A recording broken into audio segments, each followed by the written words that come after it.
Ramnavami, Hanuman Jayanti, doctor Babasaheb Ambedkar जयंती तसेच वक्फ बोर्डच्या निर्णय आणि बुद्धगया मुक्ती आंदोलनाच्या पार्श्वभूमीवर नागपूर शहरातील नंदनवन पोलीस ठाण्याच्या हद्दीत पोलिसांनी रूट मार्च काढून परिसरातील सुरक्षतेचा आढावा घेतला। रूट मार्चचा प्रारंभ जयभीम चौक येथून झाला आणि कुंभारडोली, शास्त्रीनगर, नंदनवन झोपडपट्टी, राजेंद्रनगर, नीलम, पान पॅलेस, वृंदावन नगर, हसनबाग, दर्शन कॉलनी, जामावाडी मस्जिद, हसनबाग कब्रस्तान, विज्ञान चौक या भागातून पोलिसांनी पायी संचलन करत परिस्थितीचा आढावा घेतला।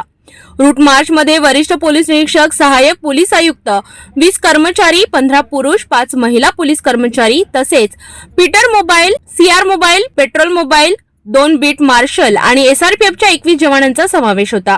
यामुळे नागरिकांमध्ये सुरक्षिततेची भावना निर्माण झाली असून कुठलाही अनुचित प्रकार घडू नये म्हणून पोलिसांची सतर्कता वाढविण्यात आली आहे।